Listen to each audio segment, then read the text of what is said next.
Ya, Assalamualaikum warahmatullahi wabarakatuh. Jadi belakangan ini ada semacam proyek bagaimana survei Anies itu di framing untuk selalu anjlok gitu. Jadi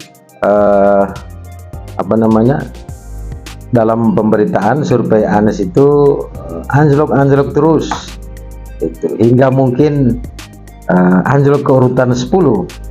Jadi terlihat memang framing ini sengaja dibuat agar masyarakat atau partai-partai politik pendukung Anies itu terbawa oleh arus propaganda dari framing anjloknya survei Anies Baswedan. Tapi sebenarnya rakyat Indonesia atau partai politik juga hari ini tidak bodoh ya, terutama partai pendukung Anies. Mereka tentu punya juga survei internal yang itu independen karena tidak dibiayai oleh siapapun gitu. Dan kita tahu bahwa di Jakarta itu ya semua orang mencari makan itu ya, jadi semua bisa dijual beli itu. Kita tidak menuduh, cuma memang sangat rentan dan banyak gosip mengatakan demikian gitu, bahwa survei itu tergantung siapa yang bayar gitu. Tapi saat ini memang partai politik itu sudah punya survei internal sendiri yang memang dibuat untuk mencari survei yang lebih objektif dan jujur gitu. Dan kita lihat bahwa partai-partai pendukung Anies tetap konsisten mendukung Anies. Itu artinya partai-partai pendukung Anies ini punya survei sendiri, di mana mereka hingga hari ini percaya diri bahwa Anies akan memenangkan pertarungan Pilpres 2024 itu. Dan masyarakat juga sudah banyak yang meragukan survei-survei yang itu dianggap tidak objektif dan independen gitu, tergantung pesanan gitu.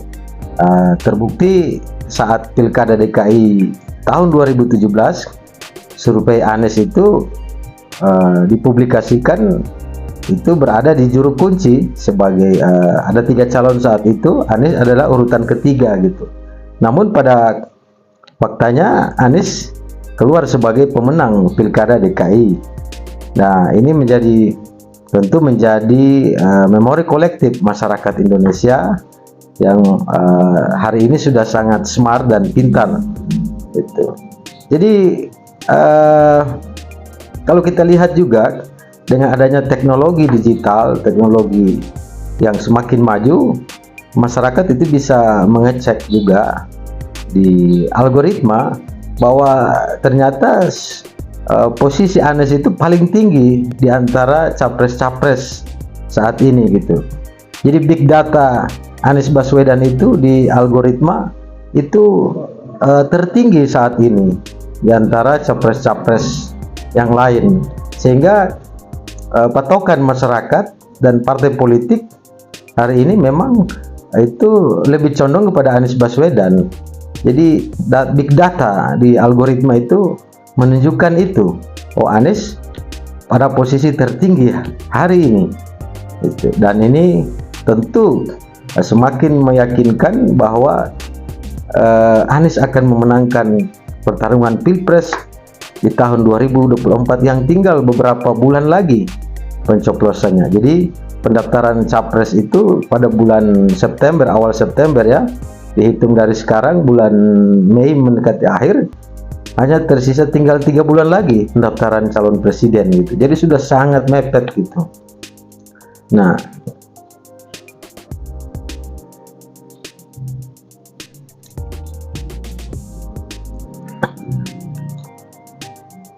dan ada hal yang menarik di mana kita bisa melihat bahwa terlihat lawan-lawan politik Anies begitu panik dengan Anies Baswedan, entah kenapa.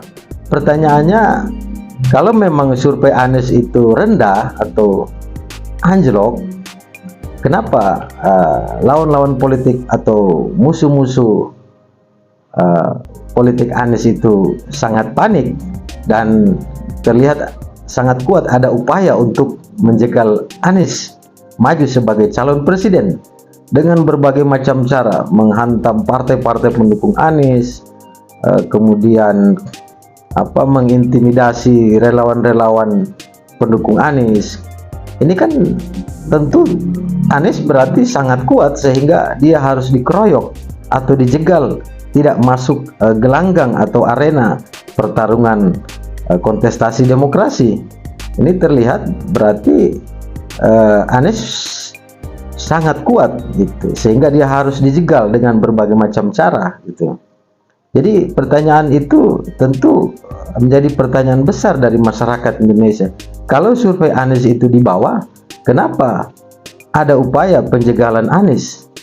Ini kan satu pertanyaan, berarti posisi Anies itu sangat kuat gitu, sehingga banyak yang meyakini jika Anies dapat tiket dan masuk gelanggang pertarungan kontestasi demokrasi, maka Anies akan menang.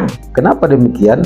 Anies sudah mempunyai fakta bahwa Anies pernah mengalahkan petahana di Pilkada DKI Jakarta tahun 2017. Padahal saat itu ekonomi Indonesia masih sangat stabil karena belum ada pandemi COVID-19. Tapi tetap saja Anies memenangkan pertarungan dan mengalahkan petahana saat itu. Saat itu Anies adalah oposisi gitu.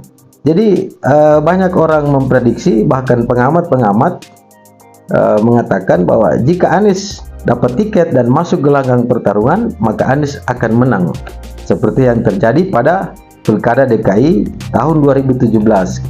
Nah, apalagi saat ini Indonesia selama 3 tahun lebih ini, ekonomi Indonesia itu sangat anjlok dan tidak stabil karena dihantam pandemi COVID-19. Tentu dalam 3 tahun ini banyak masyarakat banyak kecewa, banyak wirausaha ekonominya hancur, sehingga sangat kuat terlihat bahwa masyarakat ingin pemimpin baru, wajah baru, dan menginginkan perubahan ke arah ekonomi dan bangsa Indonesia ke arah yang lebih baik dan pasti gitu. Makanya ini tentu menakutkan dan membuat panik, mimpi buruk bagi lawan-lawan politik Anies, terutama para oligarki hitam yang tidak menginginkan Anies masuk gelanggang. Karena tentu kalau Anies bisa masuk gelanggang, itu bisa dipastikan Anies akan menang Pilpres 2024 nanti.